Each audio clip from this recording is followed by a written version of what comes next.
U.S. Secretary of War Pete Hegseth kicked off his visit to South Korea with a dramatic stop right at the world's most heavily fortified border, the Demilitarized Zone, DMZ. His visit comes at a moment of shifting security priorities across Asia and talks that could redefine the role of American troops stationed in the region. It's a symbolic and a high-stakes journey in equal measure. Now, at the tense border dividing North and South Korea, Hegseth walked the line. Literally, he walked the line. It's the first time in 8 years that a U.S. defense chief has stepped foot here at the border village of Panmunjom, where the Korean War armistice was signed over 70 years ago. Hegseth met his South Korean counterpart, An Gyu-bak. They will be holding crucial talks during their annual security consultative meeting, the top military forum of the two countries. Chairmen of the Joint Chiefs of Staff of the two countries held their annual meeting to discuss strategic and operational directions for their combined forces.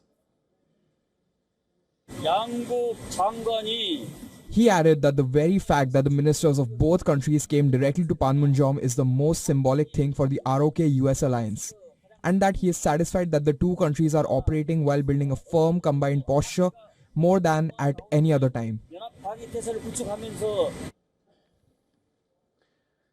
The future shape of America's military role in Asia could begin to take form this week.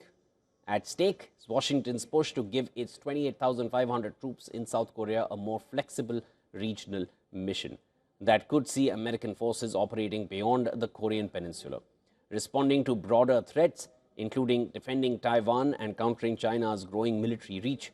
But Seoul has been cautious. It wants to keep U.S. troops focused on the North Korean threat, even as it strengthens its own military capabilities. That expansion aligns with Washington's call from Donald Trump for allies to shoulder more of the cost of hosting the U.S. forces. Hegseth's visit also sends a pointed message to Pyongyang, which continues to ramp up missile tests and reject dialogue appeals from both Trump and South Korean President Lee Jae-myung. Before arriving in Seoul, Hegseth met ASEAN counterparts in Malaysia and visited Vietnam. His visit is part of a broader regional tour aimed at building defense partnerships across the Indo-Pacific.